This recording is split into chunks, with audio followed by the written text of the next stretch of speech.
చూస్తున్న వారైతే మా ఛానల్‌కి సబ్స్క్రైబ్ చేసుకొని ఒక లైక్ చేయండి. హిందువుల ప్రధాన పండుగల్లో మన విజయదశమి ఒకటి ముఖ్యమైన పండుగ కదండీ! దేశవ్యాప్తంగా ఎంతో ఘనంగా జరుపుకుంటూ ఉంటారు. విజయదశమి దసరాగానే మనం పిలువబడే ఈ పర్వదినాన్ని ముందు 9 రోజులు దేవిని అత్యంత భక్తి శ్రద్ధలతో పూజిస్తారు. శరన్నవరాత్రుల్లో అమ్మవారిని ఒక్కో రోజు ఒక్కో రూపంలో అలంకరించి పూజిస్తారు. తొలి 3 రోజులు పార్వతిగా, తర్వాతి 3 రోజులు లక్ష్మిగా, చివరి 3 రోజులు సరస్వతిగా ఆరాధిస్తారు. నవరాత్రుల్లో దేవిని పూజిస్తే 10 జన్మల పాపాలు తొలగిపోతాయని ప్రగాఢ నమ్మకం. శరన్నవరాత్రిలో నవదుర్గల అలంకారాల్లో పరాశక్తి దర్శనమిస్తుంది. శ్రీ చంద్రమాన శ్రీ విశ్వసనామ సంవత్సరం దక్షిణాయనం శరత్ ఋతువు అశ్వయుజ మాసం శుద్ధ పాడ్యం ఇది. సెప్టెంబర్ 22 సోమవారంతో దేవి నవరాత్రులు ప్రారంభమయ్యే అశ్వయుధ శుద్ధ దశమి తిథి అక్టోబర్ 2 గురువారంతో ముగుస్తాయి. దసరా నవరాత్రులు 11 రోజులు వచ్చాయండి ఈ సంవత్సరం. కాబట్టి అమ్మవారు 11 అవతారాలు దర్శనమివ్వబోతున్నారు అనమాట. అక్టోబర్ 2వ తేదీన మనకి విజయదశమి అంటే దసరా పండుగ. అయితే అమ్మవారు ఈ 11 రోజులు కూడా 11 అవతారాలు దర్శనమిస్తారండి. అయితే అమ్మవారు ఈ 11 రోజులు ఏ అవతారాలు దర్శనమిస్తారు? ఈ రోజు ఈ వీడియోలో మనం తెలుసుకుందాము. వీడియోని స్కిప్ చేయకుండా చూడండి. ఈ 2025 సంవత్సరం దేవీ నవరాత్రులు ఎప్పటి నుంచి ప్రారంభం అవుతాయంటే సాధారణంగా అమ్మ నవరాత్రుల్లో 9 రాత్రులు 10 అలంకారంలో పూజిస్తారు. అయితే ఈ సంవత్సరం 11 రోజుల పాటు దసరా శరన్నవరాత్రులు జరుపుకోనున్నాం అని పండితులు సూచిస్తున్నారు. అయితే ఈ సంవత్సరం తిథి వృద్ధి చెందడంతో దసరా శరన్నవరాత్రులు 11 రోజుల పాటు నిర్వహించాలని ఆలయ పండితులు సూచిస్తున్నారు. ప్రతి సంవత్సరం అమ్మవారికి 10 అలంకారాలు ఉంటాయి. అయితే ఈ 2025 సంవత్సరంలో అమ్మవారు 11 అలంకారాల్లో భక్తులకు దర్శనం ఇవ్వబోతున్నారు. 11 అలంకారాలు ఏంటో ఇప్పుడు మనం తెలుసుకుందామండి. వీడియోకి ఒక లైక్ చేయడం మాత్రం మర్చిపోకండి. అమ్మవారికి ఏ నైవేద్యం నివేదన చేయాలి, ఏ పూలతో పూజ చేయాలి, విజయదశమి రోజున అమ్మవారికి పూజ ఏ సమయంలో చేయాలి, వాహనాలకు పూజ ఎప్పుడు చేయాలి, అమ్మవారి అలంకారాలు ఏంటి అన్ని విషయాలు కూడా ఈ రోజు మనం ఈ వీడియోలో తెలుసుకుందాం. మొదటి రోజు సెప్టెంబర్ 22 సోమవారం ఆశ్వయుజ శుద్ధ పాడ్యమి తిథి. ఈ రోజు అమ్మవారు శ్రీ బాలా త్రిపుర సుందరీదేవి అలంకారంలో దర్శనమివ్వబోతున్నారు. రెండవ రోజు సెప్టెంబర్ 23 మంగళవారం ఆశ్వయుజ శుద్ధ విధియ తిథి. ఈ రోజు అమ్మవారు శ్రీ గాయత్రీదేవి అలంకారంలో దర్శనమివ్వబోతున్నారు. మూడవ రోజు సెప్టెంబర్ 24 బుధవారం ఆశ్వయుజ శుద్ధ తదియ తిథి. ఈ రోజు అమ్మవారు శ్రీ అన్నపూర్ణాదేవి అలంకారంలో దర్శనమిస్తారండి. నాలుగో రోజు సెప్టెంబర్ 25 గురువారం ఆశ్వయుజ శుద్ధ చవితి తిథి. ఈ రోజు అమ్మవారు శ్రీ కాత్యాయని దేవి అలంకారంలో దర్శనం ఇవ్వనున్నారు. ఇదే ఈ 2025 సంవత్సరంలో కొత్తగా చేర్చిన అలంకారం. ప్రతి 10 సంవత్సరాలకు ఒకసారి ఈ తిథి అనేది వృద్ధి చెందుతుంది.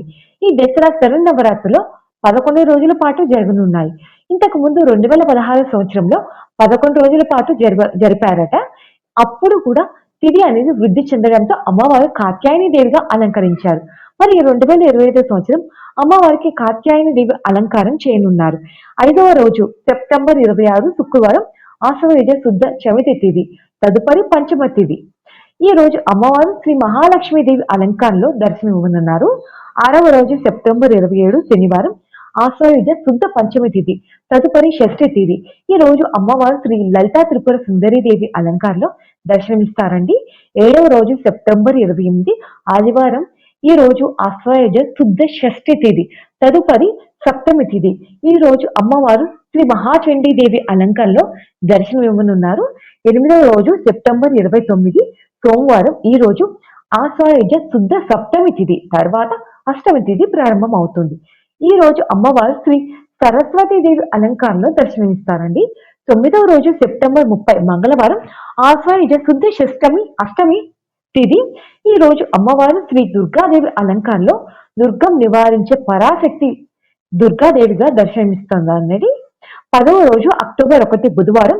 ఈ రోజు తిథి ఆశ్వయుజ శుద్ధ నవమి. ఈ రోజు అమ్మవారు మహిషాసుర మర్దిని దేవి అలంకారంలో దర్శనమిస్తారు. 11వ రోజు అక్టోబర్ 2 గురువారం. ఈ రోజు తిథి వచ్చేసి ఆశ్వయుజ శుద్ధ దశమి తిథి. ఈ రోజు విజయదశమి పండుగను మనం జరుపుకుంటూ ఉంటాము. అంటే దసరా పండుగను ఈ రోజు జరుపుకుంటాం అనమాట. ఈ రోజు అమ్మవారు శ్రీ రాజరాజేశ్వరి దేవి అలంకారంలో దర్శనం ఇవ్వనున్నారు. శరన్నవరాత్రుల్లో అమ్మవారి చివరి అలంకారం రాజరాజేశ్వరి దేవి అలంకారం. దేవీ నవరాత్రుల పూజ కోసం మన ఇంటిని ఎప్పుడు శుభ్రం చేసుకోవాలి, పూజ సామాగ్రి ఎప్పుడు తెచ్చుకోవాలి, నవరాత్రులు పూజ చేసుకోవడానికి ఏమైనా ఆచారం ఉండాలా, అమ్మవారి ఫోటోలు లేకపోతే ఏం చేయాలి, అలాగే నవరాత్రి 11 రోజులు అమ్మవారిని ఎలా పూజించాలి, ఒకవేళ 11 రోజులు కుదరకపోతే ఈ 11 రోజులు చేసేవారు రోజు తలస్నానం చేయాలా, ప్రతిరోజు కొబ్బరికాయ కొట్టాలా, ఒకవేళ మధ్యలో ఋతుక్రమం వస్తే ఏం చేయాలి, కలశం పెడితే తప్పనిసరిగా అఖండ దీపం కూడా పెట్టాలా, అయితే ఈ నియమాలు పాటించాలా, ఒకవేళ దీపం మధ్యలో కొండెక్కితే ఏం చేయాలి, అమ్మవారి నైవేద్యం రోజు పెట్టాలా, ఒకవేళ రోజు పెట్టిన నైవేద్యం ఇంకొక రోజు పెట్టొచ్చా, రకరకాలుగా పెట్టాలా, మనం ఉపవాసం తప్పకుండా ఉండాలా, ఉపవాసం ఉంటే ఎలాంటి నియమాలు పాటించాలి అన్నీ కూడా ఈ వీడియోలో షేర్ చేస్తానండి. వీడియోని స్కిప్ చేయకుండా చివరి వరకు చూడండి. ఓం దుర్గాయ నమః అని ఒక కామెంట్ చేయడం మాత్రం మర్చిపోకండి. అలాగే మనం ఉపవాసం ఎలా ఉండాలి, బ్రహ్మచర్యం పాటించాలా, గర్భిణీ స్త్రీలు ఈ నవరాత్రుల పూజ అన్నది చేయవచ్చా, ఒకవేళ చేస్తే గర్భిణీ స్త్రీలు ఏ నెల వరకు ఈ నవరాత్రులు చేయొచ్చు అవన్నీ కూడా ఈ వీడియోలో తెలుసుకుందామండి. ఇలాంటి ఎన్నో సందేహాలు కూడా మనం ఈరోజు ఈ వీడియోలో అన్ని తెలుసుకుందాము. దేవి శరన్నవరాత్రులు అంటేనే చాలా విశేషం అండి. అమ్మవారి ఆజ్ఞ ఆశీర్వాదం లేకపోతే మనం అమ్మవారిని పూజించలేము. గట్టి సంకల్పంతో ఆ అమ్మవారి పూజ చేసుకోవాలి. ఆతృత ఉంటే తప్పకుండా ఆ అమ్మవారి ఆశీర్వాదం అనేది మనకి లభిస్తుంది. అయితే అమ్మవారికి పూజ చేసుకోవడానికి సంకల్పమే కాదండి, భక్తి శ్రద్ధలతో అమ్మవారిని మనం పూజించాలి. అంతకంటే ముందు మన ఇంటిని మనసుని ఎంత పరిశుభ్రంగా స్వచ్ఛమైన మనసుతో ఆ అమ్మవారిని పూజిస్తే తప్పకుండా అమ్మవారి చల్లని చూపు, ఆశీర్వాదం, కరుణ, కటాక్షం అన్నీ కూడా మన పైన మన ఇంటి పైన తప్పకుండా ఉంటాయండి. అందుకని ముందుగా మనం ఇంటిని అయితే అంతా కూడా శుభ్రం చేసుకోవాలి. ఎక్కడా కూడా దుమ్ము ధూళి లేకుండా చూసుకోవాలండి. ఎంతో కళగా ఉండేటట్లు ఆ అమ్మవారి ఇంటిని విచ్చేస్తున్నట్టుగా భావించి మనం ఇంటి అంతటిని కూడా శుభ్రం చేసుకొని ముందే పెట్టుకోవాలి. అయితే మనకి దేవి నవరాత్రులు అనేవి 2025 సెప్టెంబర్ 22వ తేదీన సోమవారం నుండి ప్రారంభం అవుతాయి. కాబట్టి మీరు ముందుగానే ఇంటిని శుభ్రం చేసుకోవాల్సి ఉంటుంది. నవరాత్రులు ప్రారంభమైన తర్వాత ఇంటిని శుభ్రం చేయడం కాకుండా ముందుగానే చేసుకుంటే చక్కగా ఉంటుంది. అయితే మనకి ముందు రోజు సెప్టెంబర్ 21వ తేదీ ఆదివారం మనకి పిత్ర అమావాస్య వస్తుంది అండి. అమావాస్య ఎట్టి పరిస్థితుల్లోనూ మన ఇంటిని శుభ్రం చేసుకోకూడదు. మంగళవారం, శుక్రవారంలో ఎట్టి పరిస్థితుల్లో బూజులు దులపడం లాంటివి అసలు చేయకూడదండి. మాకు నెలసరి సమస్య ఉంది, ఒకవేళ నవరాత్రులు స్టార్ట్ అయిన తర్వాత మేము ఇంటిని క్లీన్ చేసుకోవచ్చా అంటే, మీరు నవరాత్రులు 11 రోజులు పూజ చేసుకునే వారైతే ముందుగానే క్లీన్ చేసుకోవాల్సి ఉంటుందండి. ఒకవేళ 11 రోజులు మేము పూజ చేసుకోలేము, అమ్మవారికి ఏదో ఒక రోజు, 2 రోజులు, 3 రోజులు, 5 రోజులు పూజ చేసుకుంటాం అనుకునేవారు దానికన్నా ముందు రోజు మంగళవారం, శుక్రవారం కాకుండా మిగిలిన రోజులు ఏమేమి వస్తాయో ఆ రోజులో మీరు ఇంటిని క్లీన్ చేసుకోవచ్చండి. మీరు అమ్మవారికి పూజ అనేది కూడా చేసుకోవచ్చు. అమ్మవారి పూజ కోసం పూజా సామాగ్రి తెచ్చుకోవచ్చు. మేము ఇంతవరకు ఎప్పుడు నవరాత్రులు చేయలేదు, మేము కొత్తగా అమ్మవారిని పూజించాలి అనుకుంటున్నాము అనుకునేవారు కూడా మీరు అమ్మవారిని పెట్టుకుని పూజ అయితే చేసుకోవచ్చు. ఈసారి విశేషంగా 11 రోజులు వచ్చాయి కాబట్టి కొత్తగా స్టార్ట్ చేసే వాళ్ళు ఈ సంవత్సరం స్టార్ట్ చేయొచ్చండి. అయితే ఇలా ఒక సంవత్సరం అమ్మవారిని పూజించిన తర్వాత ప్రతి సంవత్సరం కూడా అమ్మవారిని పూజించాలి అనుకుంటే ప్రతి సంవత్సరం చేసుకుంటే మీకే శుభం కలుగుతుంది. అమ్మవారి చల్లని చూపులు ఎప్పుడు మీ పైన ఉంటాయి. అలా కాకుండా ఆటంకం వచ్చింది మరి పర్వాలేదు అంటే ఏం పర్వాలేదండి. అయితే మీరు పూజ ఎందుకు చేయలేకపోతున్నారు అమ్మవారికి చెప్పుకోండి, సరిపోతుంది. అయితే అమ్మవారి పూజ చేసుకోవడానికి అమ్మవారి ఫోటోని తప్పకుండా పెట్టుకోవాలా, ఒకవేళ అమ్మవారి ఫోటో మా దగ్గర లేకపోతే ఏం చేయాలి అంటే, అమ్మవారికి పూజ చేసుకోవడానికి దుర్గాదేవి అమ్మవారిని పెట్టుకుంటూ ఉంటారు. అయితే కొంతమంది పులిపైన కూర్చుని ఉన్న అమ్మవారి ఫోటోని పెట్టుకుంటా ఉంటారు. పులిపైన కూర్చుని ఉన్న అమ్మవారు అయితే ఇంట్లో పెట్టుకోరండి. అయితే ఇలా పెట్టుకోకూడదనేది ఏమీ కూడా లేదు. కానీ ఇలా పులిపైన కూర్చున్న అమ్మవారు ఉగ్ర రూపంలో ఉంటారని, ఇలాంటి అమ్మవారిని ఇంట్లో పెట్టుకోకూడదని చాలా మంది నమ్ముతూ ఉంటారు.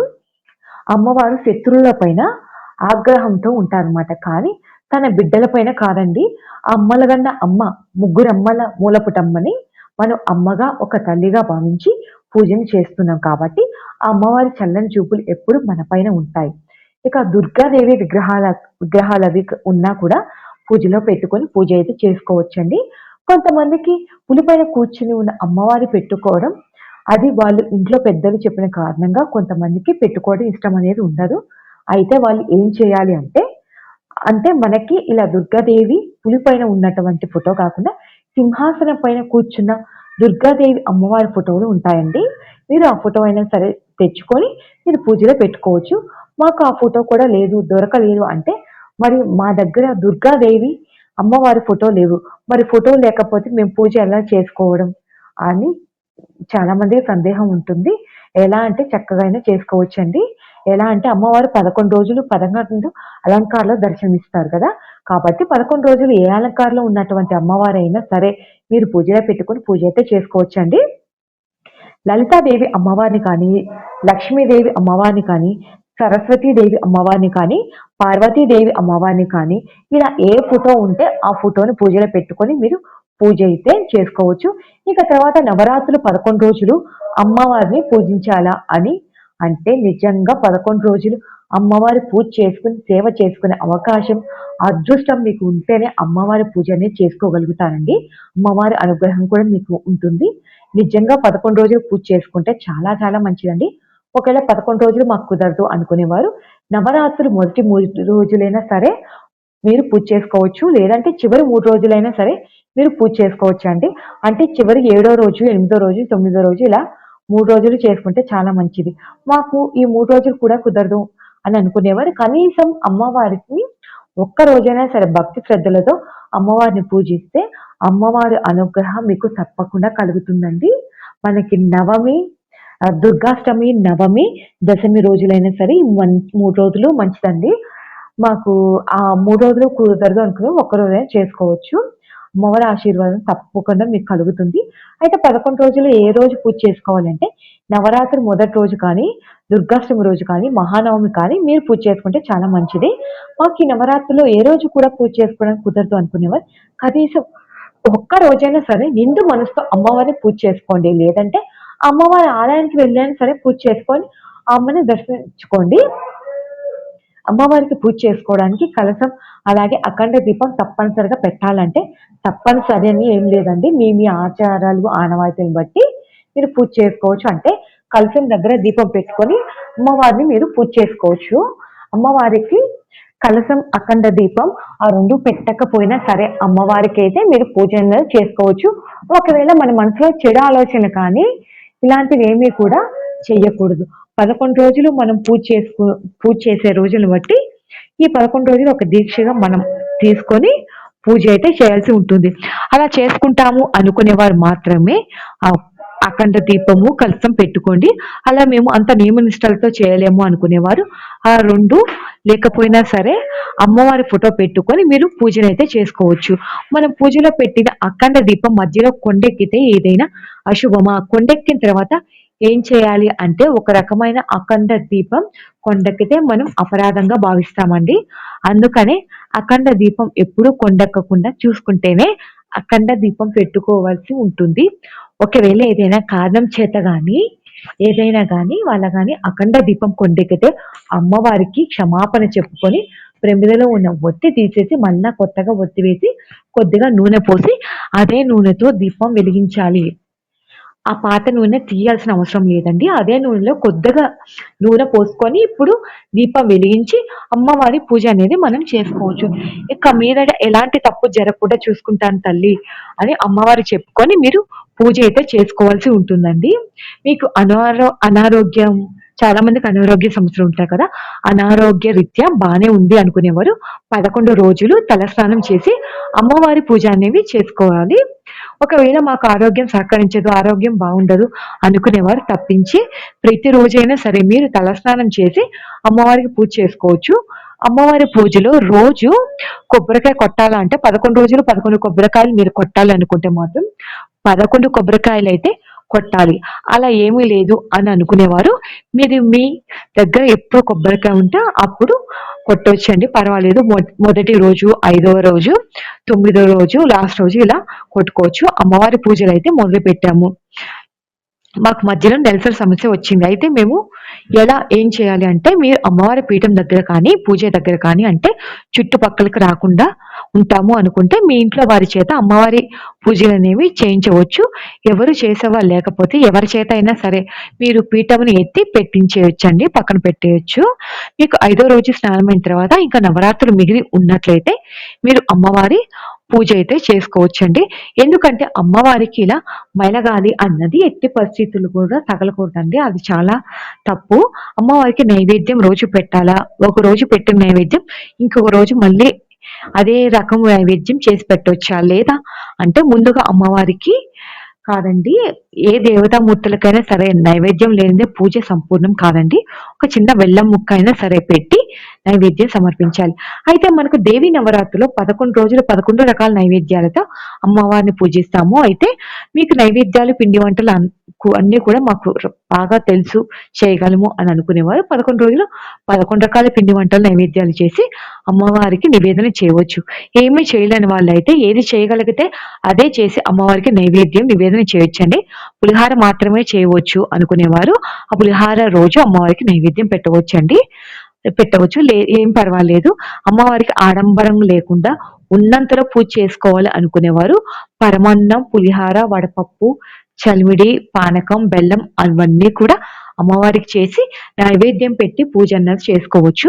అమ్మవారికి పూజ చేస్తే కనుక 11 రోజులు ఉపవాసం ఉండాలని అంటే మీరు అమ్మవారికి 11 రోజులు పూజ చేసుకుంటాము అనుకునేవారు ఆ 11 రోజులు ఉపవాసం సంకల్పం తీసుకున్న వారు 11 రోజులు కూడా ఉపవాసం ఉండి అమ్మవారిని పూజించాల్సి ఉంటుంది. పైగా ఉపవాసంతో అమ్మవారిని మనం పూజిస్తే చాలా చాలా మంచిదండి. ఉదయం నుండి సాయంత్రం వరకు ఉపవాసం ఉండి సాయంత్రం భోజనం చేయొచ్చు. మధ్య మధ్యలో మీరు మంచినీళ్ళు ఏవైనా మజ్జిగ కానీ, కొబ్బరి నీళ్ళు కానీ తాగొచ్చు. లేదు ఫ్రూట్స్ కూడా తినొచ్చండి. లేదన్నా ఆరోగ్యరీత్యా ఏమైనా ప్రాబ్లమ్స్ ఉంటే మనము పూజ అయిన తర్వాత అయినా ప్రసాదం ఏమైనా తినొచ్చండి. అలాగే మేము పర్వాలేదు ఉండలేము అని అనుకునేవారు కనీసం అమ్మవారికి ఉదయం వేళ పూజ చేసుకుంటారు కదా! ఆ పూజ అయ్యేంత వరకు ఉండి తినకుండా పూజ చేసుకున్న తర్వాత ఏమైనా సరే తినవచ్చు. ఉపవాసం ఉంటే అమ్మవారికి పూజ చేసుకోవాలనేది ఏం లేదు. కొంతమందికి ఆరోగ్యం సహకరించదు కదండీ! వారికి అమ్మవారికి పూజ చేసుకోవాలని ఆశ అయితే ఉంటుంది కదా! అలాంటి వారు ఉపవాసం లేకపోయినా సరే అమ్మవారికి పూజ అనేది చేసుకోవచ్చు. నవరాత్రులు పూజ చేసుకునేవారు భార్యాభర్తలు బ్రహ్మచర్యం తప్పకుండా పాటించాలండి. మీరు అమ్మవారికి విడిగా పీఠం వేసిన అమ్మవారికి 11 రోజులు ఆ పూజ చేసుకుంటాము. దీక్షతో పూజ చేసుకుంటాము. సంకల్పం తీసుకున్నా సరే మీరు తప్పనిసరిగా బ్రహ్మచర్యం అనేది పాటించాలి. బ్రహ్మచర్యం అంటే పెళ్ళైన భార్యాభర్తలు ఎట్టి పరిస్థితుల్లో కలవకూడదు. మంచం పైన పడుకోవడం, కూర్చోవడం లాంటివి ఈ 11 రోజులు అసలు చేయకూడదండి. నేలపైన పడుకోవాలి. దీక్ష చేయలేని వారు కూడా పాటించాలా అంటే మీరు అవసరం లేదండి. నిత్య పూజ లాగానే అమ్మవారికి పూజలనేవి చేసుకుంటుంటారు కదా! కానీ మాంసాహారం లాంటివి ఏమీ తినకుండా అంటే సరిపోతుంది. నవరాత్రులు పూజని గర్భిణీ స్త్రీలు చేయవచ్చా అంటే 6వ నెల వచ్చేంత వరకు చేసుకోవచ్చండి. 6వ నెల ముగిస్తే మాత్రం ఎట్టి పరిస్థితుల్లోనూ చేయకూడదండి. 6వ నెలలో ఉన్నవారు పూజ చేసుకోవచ్చు. కానీ మీరు 11 రోజులు కాకుండా ఏదో ఒక రోజు మనస్ఫూర్తిగా అమ్మవారికి పూజ అయితే చేసుకోవచ్చండి.